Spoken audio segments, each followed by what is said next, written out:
In this video, I'll be sharing with you guys my final 2024 election forecast. We've been covering this race for over 4 years now, looked at hundreds of polls, forecasts, betting markets, and it all comes down to this. In 2020, I accurately predicted Joe Biden's exact 306 to 232 electoral vote victory, and today I'm here to unveil my final 2024 electoral map prediction. And so we're just going to get right into it, no reason to waste time. We'll start off with the safe states for both candidates, races that either Harris or Trump are going to win by 12 percentage points or more. And so starting off with these safe Trump states, we have Utah, Wyoming, Idaho, Montana, North and South Dakota, all of Nebraska except its 2nd district, as well as Kansas, Oklahoma, Missouri, Arkansas, Louisiana, Mississippi, Alabama, Tennessee, Kentucky, West Virginia, Indiana, South Carolina, and Alaska. And now for Kamala Harris, she is going to sweep the West Coast, winning Washington, Oregon, and California. She'll also take Hawaii, Illinois, New York, Vermont, Massachusetts, Connecticut, Rhode Island, New Jersey, Delaware, Maryland, the District of Columbia, and the 1st District of Maine. So with all of the safe states filled in, Kamala Harris is at 181 electoral votes, Donald Trump at 125, but this is nothing to worry about. He'll make up a lot of ground with the likely states. And so these are races that will be decided by 5 to 12 points. They're going to be noticeably more competitive than the solid states, but one candidate will still maintain a pretty clear advantage. We'll start off with the likely states for the former president. There's no doubt he is going to perform very well in the lower Midwest in both Iowa and Ohio. These are 2 states that he's carried consistently in the last 2 election cycles. I mean, just look at what the map looked like in 2012. Iowa went to Obama by 6%, Ohio by 3%. Just 4 years later, Trump shifts Iowa 15 points to the right, and it goes to him by 9.4%. In Ohio, we see an 11-point shift. Trump wins the Buckeye State by 8.1. In 2020, when everybody thought that Joe Biden would perform a lot better than Hillary Clinton, Trump does it again. He wins Iowa by 8.2%, Ohio by 8%, basically the exact same margins. Against Kamala Harris, Trump can probably win these 2 states by 10 points or more, but getting over 12 is going to be a bit of a challenge, so they will be placed in the likely Republican category. Next up, we have Texas and Florida, 2 additional races that simply aren't going to be close. Trump won both of these states in 2020 and 2016. Now, Texas has always been a Republican stronghold. It hasn't gone blue since 1976 and the election of Jimmy Carter. However, Florida used to always be among the most competitive in the country. In fact, in 2012, it was the only tilt state on the map. In 2016, it was once again decided by less than 2 points. Trump wins Florida by 1.2. And then in 2020, when most people expected Joe Biden to win the state back for Democrats, Trump triples his margin, and he's probably going to do something similar once again. The former president leads by around 8 points in Florida polling. He's definitely going to win by at or above a double-digit margin. Meanwhile, in Texas, things are looking good for Trump as well. He's ahead by 8 points in the polling average in a state he only carried by 5.6 in 2020, and this was when polling said he was only going to win by 1. Yes, there were polls at the very end of the 2020 cycle that said that Trump was barely going to edge out Biden in the Lone Star State. That was obviously always going to be wrong. Texas is not going to go blue for a very long time. Today, it remains likely Republican. And finally, we have the 2nd District of Maine. It's not going to be close. Trump is going to win it for a 3rd time. And so with the solid and likely states now filled in for the former president, Donald Trump retakes the lead. He's at 219 electoral votes, just 51 away from the presidency. But now we're going to fill in the likely states for Kamala Harris. Races she'll win by 5 to 12 points. We'll start off out west in Colorado and New Mexico, 2 states where Biden performed extremely well in the last election. He defeated Trump in Colorado by 13.5 percentage points. It was solid blue, while in New Mexico, Biden carried the state by 10.8. Today, Kamala Harris is on track to win Colorado by less than a double-digit margin. She'll probably carry it by 8 to 9, definitely a significant drop-off from where Democrats were 4 years ago. In New Mexico, same thing. Kamala Harris is not going to win by a double double-digit margin, nowhere near 11 points. She'll be lucky if she even scrapes by with a 7% margin of victory, so both races are going to be likely for the vice president. Next up, we have Minnesota, where I have Kamala Harris winning by just over 7 points. It is going to be more competitive than it was 4 years ago when Joe Biden carried Minnesota by 7.1%. This was when he was running with Harris as his running mate. Kamala Harris is from California, nowhere near Minnesota, but today, Kamala Harris is running with Governor Tim Walz, the literal governor of Minnesota, as her running mate, and she's barely polling above 5%. In fact, I believe she's at 4.8 over Donald Trump in the state. I mean, that truly is an abysmal margin, considering that Joe Biden did better, and Kamala Harris is, again, running with the state's literal governor. You should expect her to be winning by at least 9 to 10 points. Tim Walz was reelected by well over a double-digit margin in 2022 as governor, but with Kamala Harris on the ticket, Walz simply isn't performing nearly as well. And so Minnesota is going to be likely blue, but just barely. I have Harris winning by just over a 5-point margin. If she cannot outperform Joe Biden in the home state of her running mate, she is going to have a lot of other problems all across the map. Before we continue, over 70% of you guys are not subscribed, so please subscribe right now to help us reach 300,000. And make sure you tune in to my live election night coverage on November 5th at 6 p.m. Eastern Time. We're now going to move up to the Northeast, where we have New Hampshire and Maine, two states where, once again, Kamala Harris's performance is not going to be too different from that of Joe Biden's, but we are going to see a noticeable drop. Joe Biden won New Hampshire by 7.4% in 2020. I have Kamala Harris winning by around 5 to 6. Joe Biden won Maine by 9.1. I have Kamala Harris winning by around 7 to 8. So these are two races where the vice president's performance has been okay. These states generally are shifting to the left. Democrats are performing better and better each time. However, with Kamala Harris on the ballot, we are going to see a change to that pattern, as obviously she is not going to outperform the incumbent president. So both the Granite State and Maine are going to be likely blued, but just barely. And then we have the 2nd District of Nebraska, where Joe Biden won by 6.6%. But since the lines have been changed after the 2020 census, the 2nd District is actually more liberal than it was in the past. It's basically Omaha and some of its surrounding suburbs. And so Kamala Harris is on track to win by just under a double-digit margin. It'll also be likely blue. And finally, the last likely state on this map is, of course, going to be Virginia. Kamala Harris is going to win by around half of Biden's 10-point margin from 2020. I don't think she'll be able to get anywhere over 7, probably not over 6 either, but a 5-point margin of victory is plausible, considering that even Hillary Clinton won by more than 5% in 2016, and of course, her performance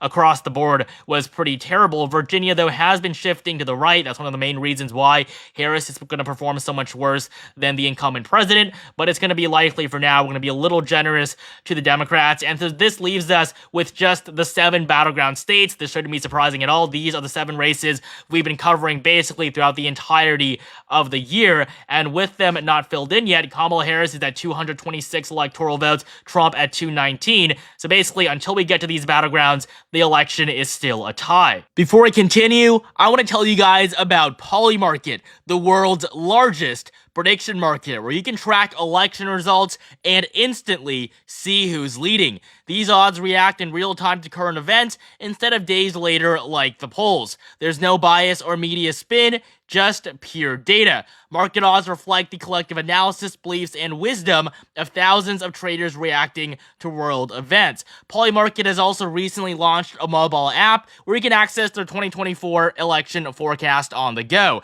It's what I use every day to stay updated on the presidential race. Download it for free right now using the QR code on screen or the link in the description below. Coming back to the map, I mean, it really is just going to be this group of 7. They only make up 93 of the Electoral College's 538 votes, but they really do wield all the power. The results in all of the other states are basically predetermined. Now, there were points where it seemed that Trump might do very well in Minnesota, Virginia, or New Hampshire, for example, but realistically, those are always long shots. Now, if Trump had continued to perform exceptionally well in those states, it was a possibility, but now with 1 day left to go, I'm here to tell you that that simply isn't going to happen. Anyone that's telling you that Minnesota, Virginia, New Hampshire, and New Mexico are actually competitive is simply lying to your face. And so when it comes to these 7 states, 2 of them are going to be classified as lean. The other 5 are going to be tilt. So lean states will be decided by 1 to 5 point margins, as tilt states, of course, less than 1. We'll begin down in the Sun Belt. We'll start off with the 2 lean states, and just to give you guys a spoiler here, both of them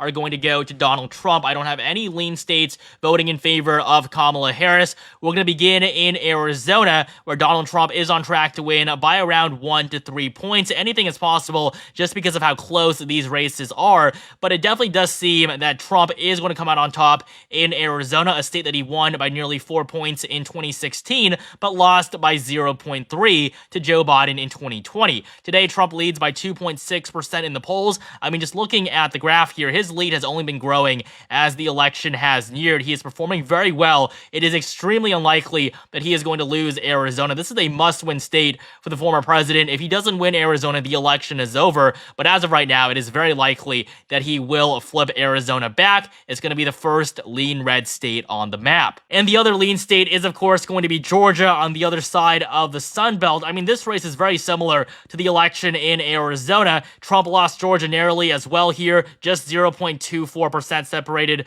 Biden and the former president. Now, both of these states, both of them were historic flips for Joe Biden in 2020. No Democrat had won Arizona going all the way back to 1996. Georgia, you would have to go back to 1992. Now, considering how historic these victories were for Democrats, Kamala Harris, who is performing significantly worse than Joe Biden, she simply isn't in a position to retain the success that Biden had here 4 years ago. Both of these states are very likely to flip back into the Republican column like they've been voting for the last 30 years. And so Georgia favors Trump by 2.3% in the polling average. We also have a new New York Times poll that shows Harris up by 1. I mean, obviously that's going to be wrong. The New York Times always overestimates Democrats. Trump has been ahead basically since early September after Harris peaked following the Democratic convention, but Trump's lead has been growing since the middle of last month. He's in a very good position here. Georgia is fundamentally still a conservative state, and it's going to be the other lean Republican state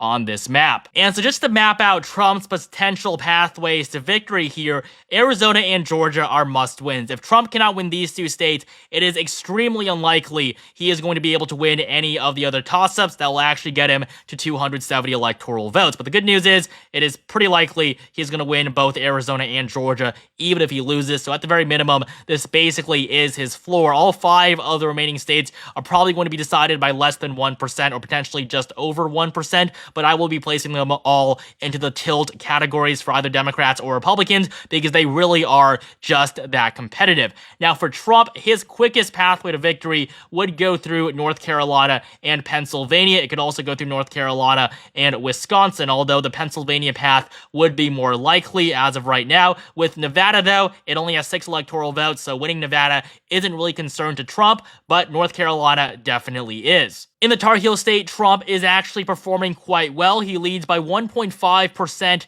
in the polling average. It's pretty clear that he is the favorite. He's won North Carolina in both 2016 and 2020. It's the only swing state out of the 7 that he carried in both of the last 2 elections. He lost Arizona, he lost Georgia and Pennsylvania in 2020, but North Carolina he was able to cling on to, and he's going to win it again, although I do have it as tilt Republican. It's going to be a slightly lesser margin, even though he's led throughout the entirety of the election cycle in the polling average. The reason why I have North Carolina as being more competitive is because of Mark Robinson, the Republican nominee for governor. He has run a disaster of a campaign. He's been involved with so many scandals. He's going to lose by nearly a double-digit margin to Josh Stein. However, in the presidential race, Robinson is not going to be able to drag Trump down, but he's definitely not doing the former president any favors, which is why I do have the Tar Heel state voting slightly to the left of both Arizona and Georgia. And so with Trump at 262 electoral votes, he is just 8 away from the presidency. He'll need any one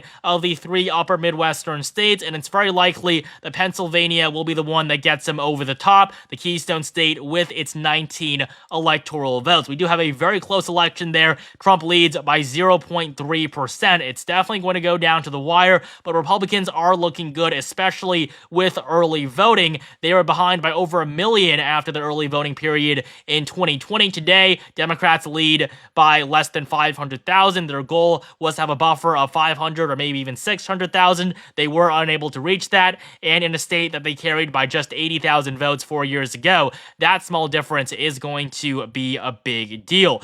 Pennsylvania was also where the first failed assassination attempt on Trump occurred. That is going to help him a little bit. And again, in a race as close as this one, any little bit counts. So Pennsylvania is going to be the second tilt state on the map. I have it going in favor of Trump by a very narrow margin. This election is going to be close, but with victories in Pennsylvania, North Carolina, and Georgia, we don't actually even need Arizona. But with these 4 victories, Donald Trump does cross the finish line. He'll do a little bit more, though. Trump is also going to win Nevada, where he's ahead by 1% in the polling average. Now, a victory here is going to be difficult for the former president, as Nevada hasn't gone red since the election of 2004. That's why a win here would be such a big deal. The polls have been showing a tight race between the two candidates, but Republicans are making gains in the Silver State. Republicans won the governorship in Nevada in 2022, ousting the incumbent Democrat. And so Trump is also going to make significant gains here. It's going to be tilt Republican, with the former president coming out on top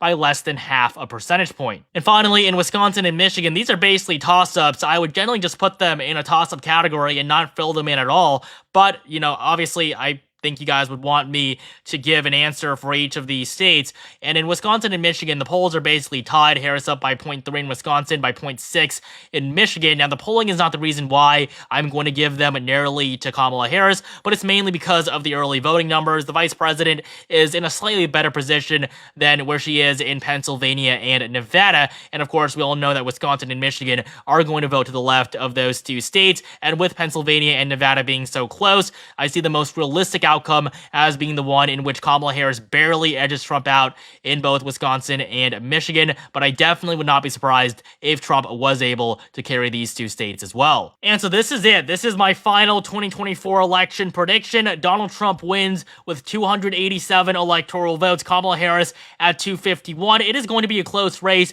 but Trump is going to come out with a decisive victory, as he will be reelected to become the 47th president. I also just wanted to thank you guys so much for your support over the last 4 years. I mean, we've grown to become the largest election-focused channel on YouTube. If you stuck it out with me over the last 4 years, I mean, that really just means the world to me. Thank you guys so much for watching. Make sure you like this video if you enjoyed it. Comment down below who you think is going to win the election, and subscribe to the channel if you haven't. Also, make sure you tune in to my live 2024 election night coverage at 6 p.m. Eastern Time, and join my Discord server to participate in our 2024 prediction contest at discord.gg/elections.